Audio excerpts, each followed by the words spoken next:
साझा प्रेमियों, आज की इस पावन बेला में समस्त गुरुजनों की तरफ से सबको भरपूर आशीर्वाद, बहुत आशीर्वाद।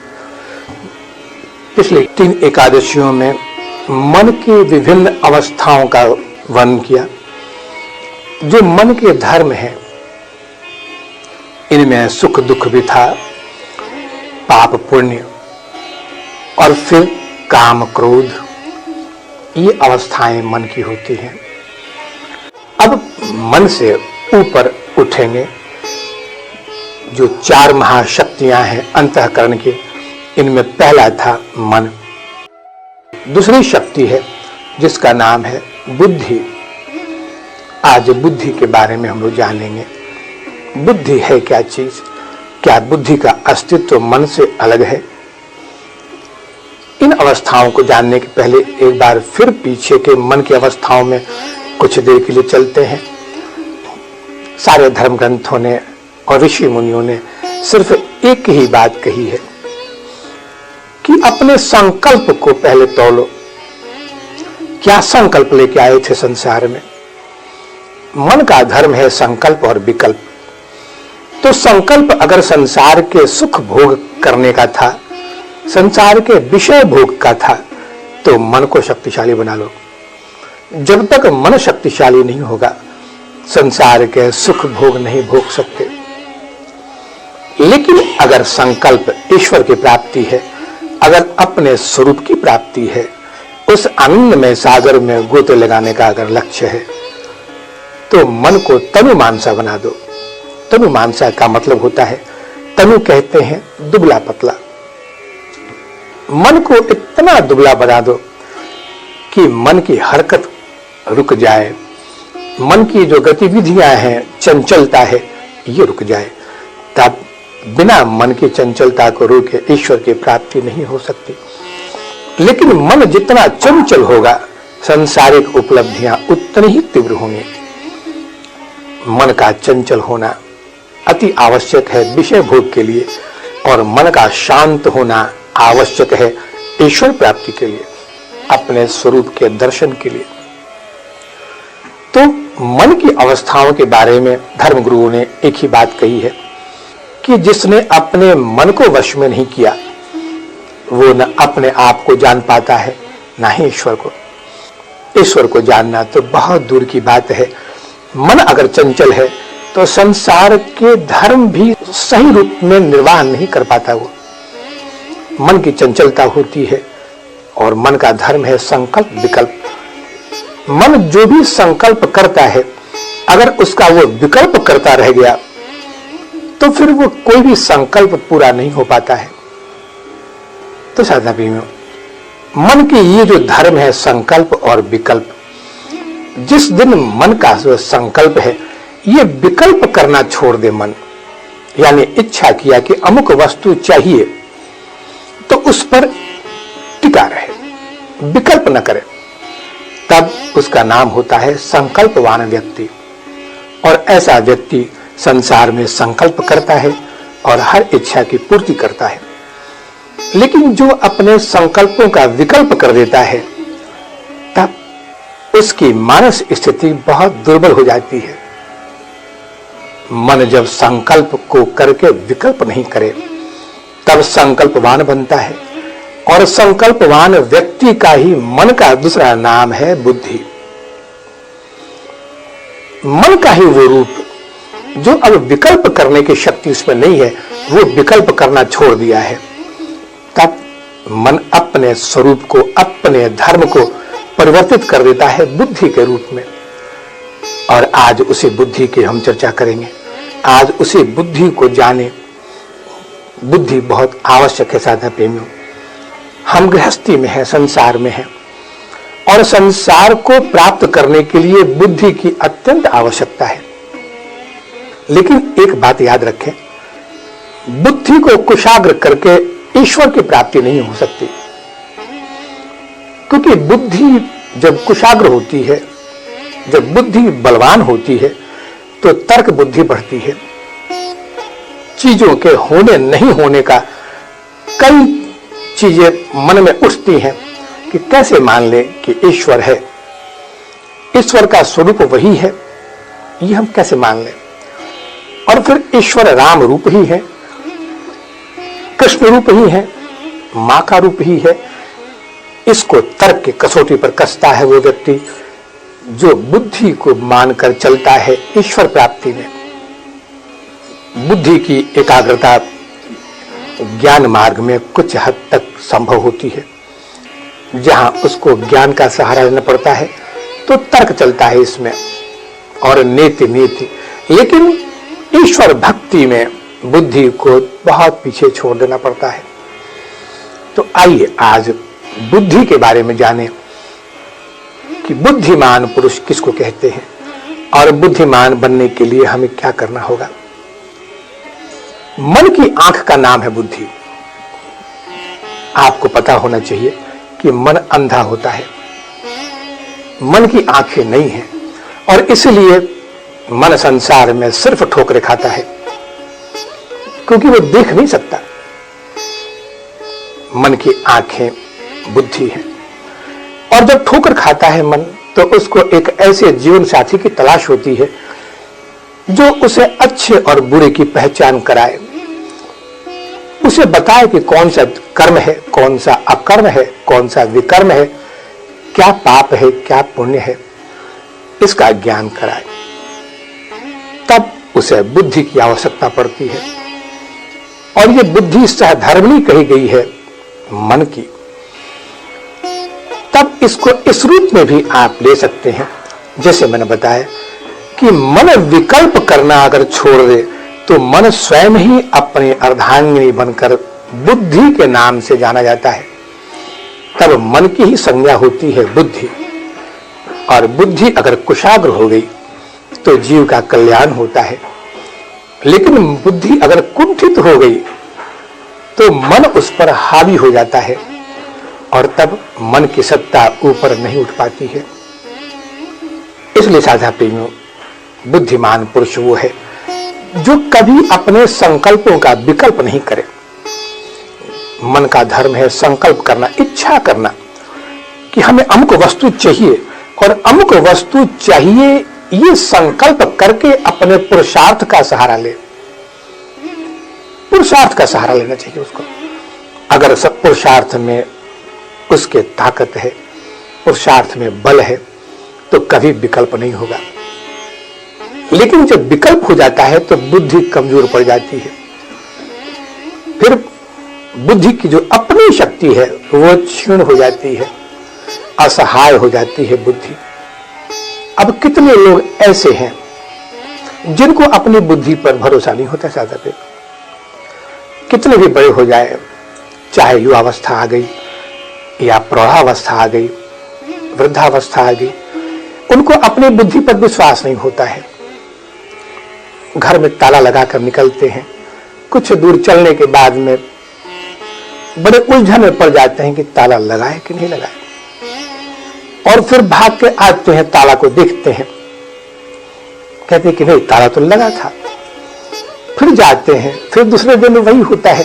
ऐसा व्यक्ति बस बार बार संसार में ताला को देखता रह जाता है, चाबियों को खोजता रह जाता है। अब ऐसी स्थिति भी आती है कि हम कहीं सामान रखे और बुद्धि से वो चीज निकल गई कि कहां रखा था। इसका कारण समझ लें, ऐसा क्यों होता है। अब आपने चाबी हो या कोई भी चीज हो, आपने उसको एक जगह रखा, रखने के बाद में आपके मन ने उसका विकल्प कर दिया। अब विकल्प करते ही बुद्धि की जो शक्ति है वो क्षीण हो गई और बुद्धि से वो स्मृति सामान के रखने की हट जाती है। अब जब स्मृति हट गई तो स्मृति का हमेशा हट जाना माने अब आप कितना भी कोशिश करेंगे कि याद आ जाए कि चीज कहां रखी है, नहीं कर पाएंगे, क्योंकि विकल्प कर दिया है मन ने। सामान को रखा, मन ने विकल्प कर दिया, बुद्धि की शक्ति क्षीण हो गई और स्मृति से निकल गई वो बात। तो सारे फसादों की जड़ में एक ही बात समझ में आती है कि अगर आप संकल्प करते हैं तो उसका विकल्प न करें। उसका संबंध आपके पुरुषार्थ से है, तो विकल्प नहीं करें।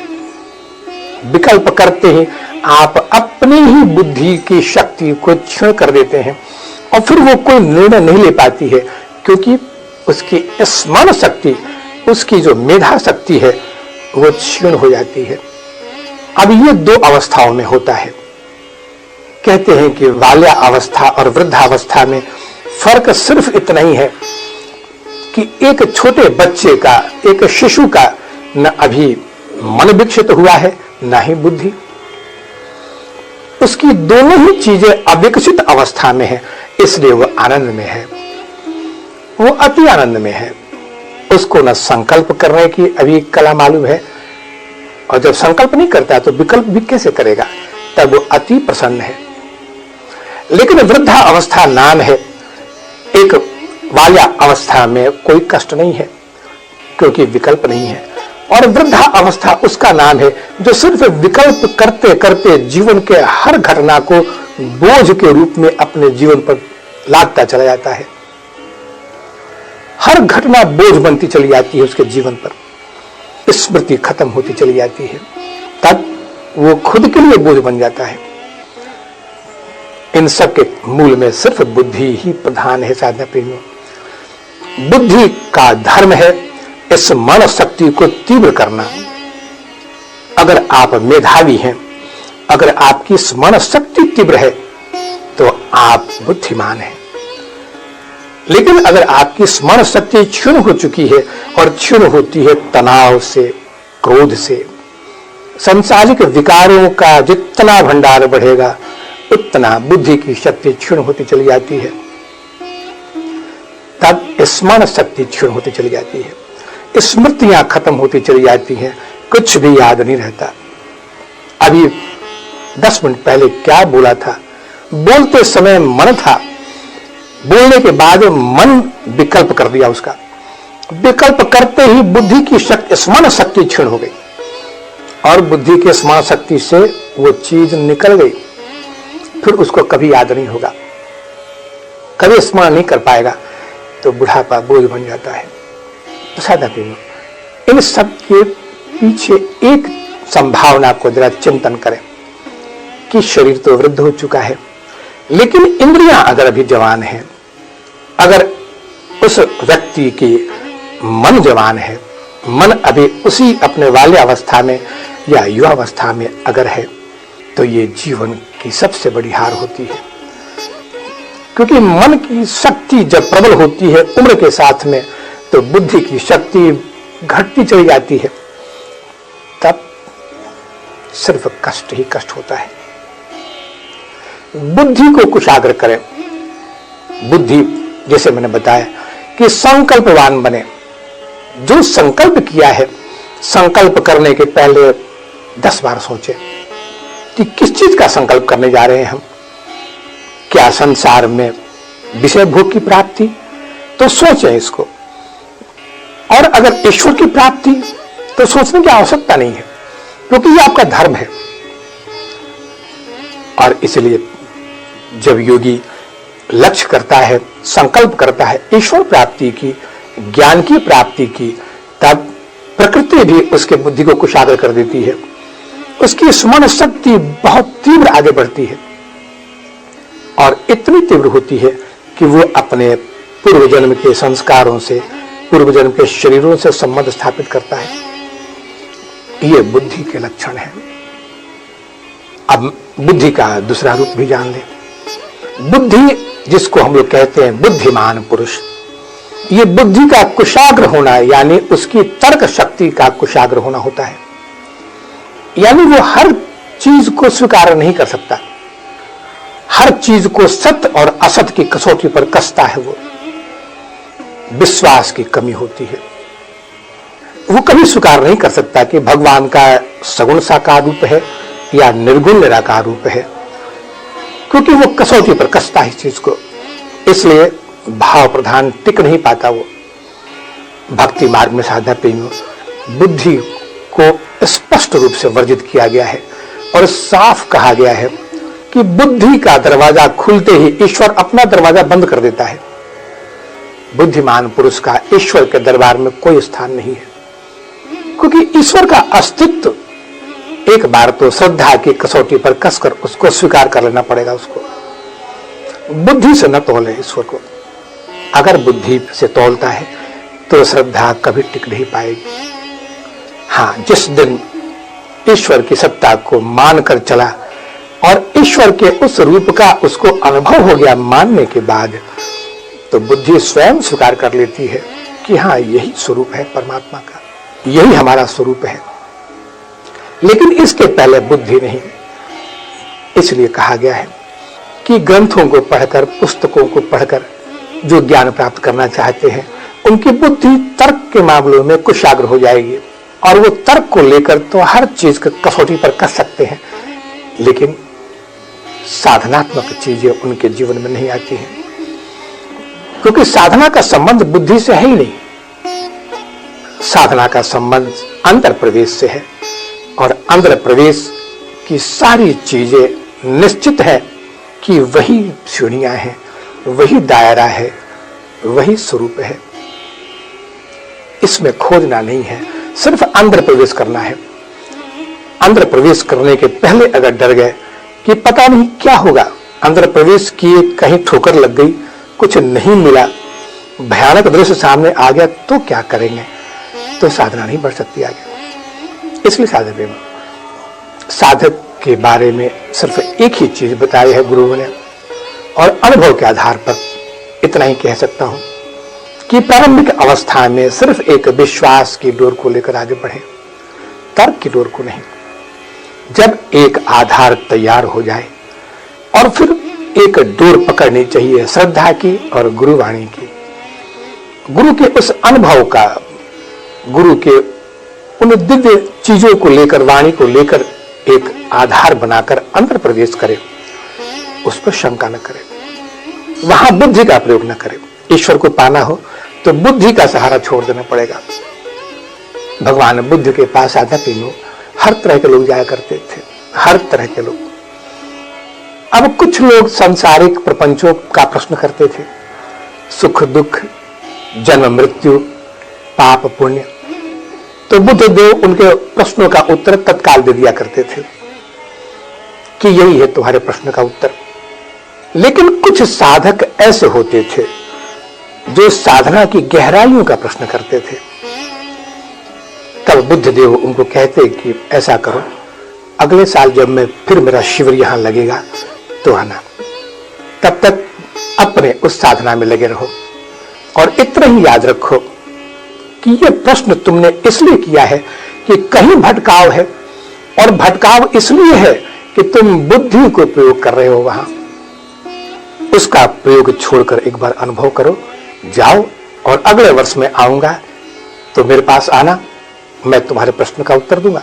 एक साल बाद बुद्धदेव फिर जब शिविर लगता उनका उस गांव में, तो सारे साधक पहुंचते थे। बुद्धदेव उनको बुलाते अपने पास में, पूछते, कहो क्या पूछना चाहते थे पिछले साल? साधक कहता है कि अब पूछने के लिए हे प्रभु बचा ही क्या है मेरे पास में, अब तो आनंद की जिस अवस्था में मैं डोल रहा हूं वहां सिर्फ आनंद ही आनंद है। अब सारे प्रश्न गिर चुके हैं मेरे, अब कोई प्रश्न नहीं है। अब सब पूछते वहां पर कि हे प्रभु आपने ये सारे प्रश्नों का उत्तर सभी को दिया, और साधना के प्रश्नों के उत्तर में आपने एक साल का समय दे दिया, तो इसके पीछे आपकी कोई मंशा तो रही होगी, कुछ तो आपके विचार में आया होगा। मेरे प्रश्नों का उत्तर भी आप तत्काल दे सकते थे। बुद्धदेव ने बड़ी मार्मिक बात कही है साधना प्रेमियों। उन्होंने कहा है कि अरे साधकों, संसार में सुख और दुख, कर्म अकर्म विकर्म, ये सब अनित्य है। इनकी व्याख्या की जा सकती है क्योंकि इन सब की स्थितियां परिवर्तनशील हैं, अनुभव की चीज है। लेकिन साधना ये लक्ष्य है जीवन का। और मैंने इसलिए कहा कि तुम अपने पुरुषार्थ से इसका अनुभव करो, क्योंकि जब तक तुम मानकर चलोगे जो गुरुओं ने कहा है, इसको तुमने अगर इसी रूप में स्वीकार कर लिया और कभी गुरु के अनुभव को अपना अनुभव नहीं बनाया, तो ऐसा अनुभव कभी टिक नहीं पाता। इसलिए गुरु वाणी को सुनो और सुनने के बाद उस अनुभव को अपना अनुभव बनाओ। तो मैं चाहता था कि तुम अपनी कुशाग्र बुद्धि के माध्यम से इस प्रश्न का उत्तर स्वयं ढूंढो। जब तुम्हारी बुद्धि उस प्रश्न का उत्तर ढूंढेगी तो ये तुम्हारा अपना अनुभव होगा, ये तुम्हारी अपनी संपत्ति बन जाएगी, ये ज्ञान तुम्हारा अपना होगा। अगर कोई प्रश्न कोई शिष्य किसी गुरु से करता है, साधक इसको ध्यान से सुने, अगर कोई भी शिष्य किसी प्रश्न को गुरु से करता है और गुरु उस प्रश्न के उत्तर में सांसारिक दृष्टांतों का सहारा लेता है, पारिवारिक परिस्थितियों का सहारा लेकर अगर उस प्रश्न का उत्तर शिष्य को देता है, तो वो उत्तर पूर्ण रूप से सत्य कभी नहीं हो सकता, क्योंकि उसके उत्तर में गुरु का अपना शास्त्र ज्ञान भी होता है और फिर कुछ प्रपंच होते हैं अहंकार के भी। इसलिए वो उत्तर बिल्कुल स्पष्ट सही नहीं हो सकता, उसमें कुछ चीजें संसारिक आएंगी। जिस दिन सारे प्रश्न गिर जाएं, जिस दिन चित्त पर पड़े हुए सारे प्रश्नों का उत्तर स्वयं बुद्धि के, इस बुद्धि के माध्यम से जब गुरु करवाते हैं साधक, तो एक सहारा अवश्य देते हैं, एक अनुमान अवश्य देते हैं उस शिष्य को कि इसी को अनुमान करके चलो। तुम्हारे प्रश्न का उत्तर मैं चाहता हूं कि तुमको स्वयं मिले, तुम हमारे अनुभव पर निर्भर न करो, मेरे अनुभव को, सारे गुरुजनों के अनुभव को अपनी बुद्धि से स्वीकार करो, क्योंकि बुद्धि नाम है स्मृति के उस पुंज का, इसी में संस्कार भी बनते हैं और बनते ही सारे संस्कार चित्त में चले जाते हैं। अगर तुमने मेरे उत्तर से संतुष्ट होकर और अपने प्रश्न के उस सारे चीज को बंद कर दिया तुमने, तो ये तुम्हारा अनुभव नहीं हो सकता। तो साधक बुद्धि कुशाग्र होनी चाहिए। मंथन में भी बुद्धि दो तरह से काम करती है। एक सांसारिक जो विज्ञान है, इसको जानने के लिए बुद्धि का सहारा लेना पड़ता है, लेकिन ईश्वर की प्राप्ति में बुद्धि का सहारा वर्जित है, क्योंकि ईश्वर तर्क की वस्तु है ही नहीं, ईश्वर अनुमान की वस्तु है ही नहीं। उसको अनुमान एक कुछ दायरे में अनुमान कराकर गुरुजन सत्य का अनुभव कराते हैं। यही आधार है बुद्धि का, और बुद्धि का प्रयोग इसी रूप में होना चाहिए। मैंने खासकर इसलिए चीजें कही हैं कि कई ग्रंथों की चीजों को पढ़ने के बाद हम उन ग्रंथों के अनुभव को अपना अनुभव मान लेते हैं। ये सही नहीं है, क्योंकि वो टिक नहीं पाएगा, वो कभी टिक नहीं पाएगा। अब संसार में कुछ चीजें बड़ी विलक्षण होती हैं। जब भी हम किसी प्रश्न को लेकर आगे बढ़ते हैं तो हमारे सामने कई तरह की समस्याएं आती हैं। सबसे बड़ी चीज तो ये है कि हमारे बुद्धि में, परिवार ने, हमारे माता पिता, दादा परदादा, या फिर हमारे समाज ने, इस संसार ने, बिरादरी ने ऐसी ऐसी मान्यताओं को पहले ही बुद्धि में भर दिया है कि फिर कोई जगह रिक्त नहीं है उसको अपने बुद्धि का प्रयोग करने के लिए। बेटा यही पाप है, ऐसा करोगे तो पाप है, इस तरह करोगे तो पुण्य है, यही कर्म है, यही अकर्म है, ये विकर्म है, ये स्वर्ग है, ये नरक है। इन सब चीजों से एक ऐसी मान्यता बना दी गई है बचपन से कि हम बाध्य हैं उनको स्वीकार कर लेने का, और हम उसको मिटाना चाहते भी नहीं हैं। बुद्धि की वो अवस्था जो दूसरों के द्वारा तय कर दी गई हो, चाहे हमारे समाज के जो पढ़े लिखे लोग हैं या बुद्धिमान लोग हैं या फिर ब्राह्मण समाज है, इन लोगों ने धर्म के बारे में जो कुछ भी चीजें हमारे मन में उतार दी हैं, यहां तक कि भूत प्रेत के बारे में भी ऐसी ऐसी मान्यताएं हमारे बुद्धि में उन्होंने भर दी है पहले से ही। उस स्थिति में हम अपने बुद्धि का प्रयोग करना उचित नहीं समझते हैं, और तब क्या होता है कि एक परंपरा जो बन चुकी है कि यही भूत है, यही देवता है, यही संसार में है, पाप और पुण्य है, इसकी सच्चाई को हम कभी जान नहीं पाते हैं, हम कभी जान नहीं पाते साधक। और ये हर साधक का एक दुर्भाग्य होता है, बगैर सच्चाई को जाने हर चीज को स्वीकार कर लेना। जब दूसरों की मान्यताओं से हमारी बुद्धि भर दी गई हो, हमारी बुद्धि पर दूसरों की मान्यताएं हावी हो चुकी हो, तो इसको कहते हैं बुद्धि का समर्पण हो जाना। और बुद्धि के समर्पण को अंधविश्वास कहते हैं। इसको हमेशा जीवन में अनुभव करके देखें। अंधविश्वास वो है जो दूसरों के द्वारा स्थापित विश्वास को आधार बनाकर चलता है। इसको अंधविश्वास कहा गया है। आंख खोलने की कभी इच्छा नहीं होती है। और मैंने बताया कि मन सारी जिंदगी ठोकर खाता है, इसलिए कि कभी आंख खोलकर उसने देखने की इच्छा नहीं की।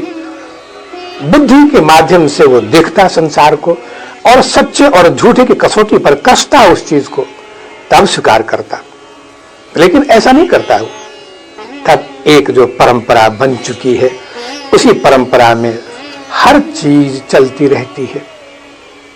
आज से हजारों वर्ष पूर्व जो समाज था, जो पारिवारिक माहौल था, उस वक्त कैसा समाज था, कैसी मान्यताएं थी, ये अब तक हमारे अंदर में पड़ी हुई है। वहां एक बार बुद्धि के आंखों से इसका अनुभव करना चाहिए, हमको जानना चाहिए। और इसी के लिए गुरु के पास जाने की जो परंपरा है साथ प्रेमियों, सिर्फ इसलिए कि हे गुरुदेव हमें उस सत्य से अनुभव कराइए, क्या यही मान्यता सही है। और तब साधा प्रेमियों, गुरु का एक ही धर्म होता है कि पुरानी मान्यताओं का सही निरूपण किया जाए उसके सामने। जो रूढ़िवादी चीजें हैं, जो पहले से उस वक्त के समाज की जो देन है, उसके स्वरूप को सही रूप में बतलाए। और अगर उसमें अंधविश्वास है, अगर उसमें किसी तरह के विकार हैं जो उसके जीवन को बर्बाद कर सकते हैं, तो उसको छिन्न भिन्न कर देना ही गुरु का काम है। लेकिन इसके लिए साथ एक बार अपने अंदर उतरना तो पड़ेगा। आप चाहेंगे गुरुदेव सिर्फ कह दे और हम स्वीकार कर ले उसको, ये भी उतना ही गलत है। आपने मान्यताओं को स्वीकार करके अंधविश्वास का सहारा पहले लिया था और अभी भी वही करने जा रहे हैं आप, जो सही नहीं है। इसलिए बुद्धि के इस आंख को जो पूरी तरह संतुलित करती है मन को, इन आंखों से देखिए एक बार। देखिए, संसार की नजरों से संसारिक व्यक्ति के लिए पाप और पुण्य में अंतर होता है, स्वर्ग नरक में अंतर है, कर्म अकर्म विकर्म में अंतर है, इन सब में अंतर है। तो यह भेद दृष्टि किसके लिए है? सिर्फ संसारिक व्यक्तियों में, संसार के लिए है। लेकिन जो तत्वज्ञानी है, जो सिद्ध महात्मा है, इनकी नजरों में न पाप दूसरा है, न पुण्य दूसरा है, न कर्म नाम की कोई चीज है, न अकर्म न विकर्म। सब एक साम्य अवस्था में होते हैं, सबको एक नजरों से देखता है वो, और यही आधार होता है ईश्वर प्राप्ति का। तो बुद्धि की इन अवस्थाओं में, जिसको हजारों वर्षों से लोगों ने हमारे बुद्धि पर थूक दिया है, एक रूपरेखा तैयार कर दी है मीनार की तरह। इसकी सच्चाई को जानकर ही स्वीकार करें इसे। गुरु जब भी ऐसे शिष्यों को देखता है जो पुरानी मान्यताओं के आधार पर सत्य को पकड़ने में असमर्थ है, तो उसको एक बार अंदर प्रवेश कराने की इच्छा प्रकट करता है। अगर शिष्य का समर्पण है तो निश्चित अनुभव कराता है गुरु। लेकिन अगर मान्यताओं को छोड़ने को तैयार नहीं है वो, और फिर उसके अंदर में एक भय सा है कि कहीं अगर ऐसा हो गया तो पाप न बन जाए, या फिर कहीं नरक का भागी न बन जाऊं मैं, तो अंदर प्रवेश नहीं कर पाता है वो। तब सबसे बड़ा नुकसान साधा यही होता है कि पुरानी मान्यताओं को, मान्यता कहते हैं कि मन में जो संकल्प कर दिया उसको स्वीकार कर लेना। और बुद्धिमान पुरुष वो है जो मन के निर्णय को कभी नहीं मानता है, अपनी आंखों से देखेगा और परख करेगा उसको। और इसके लिए ऋषि मुनियों ने कहा है कि मन की सत्ता पर विश्वास न करना। वो मन जो संकल्प के साथ विकल्प कर देता है, ऐसा मन विश्वास करने के योग्य नहीं है। हाँ, जब विकल्प नहीं हो तो मन का जो स्वरूप होता है बुद्धि, ये पूर्ण विश्वसनीय रूप है मन का। और ये बुद्धि ही सही दर्शन कराती है, क्योंकि ये मन की आंख है, मन की सहधर्मिणी है जो सही रास्ते पर ले जाती हो।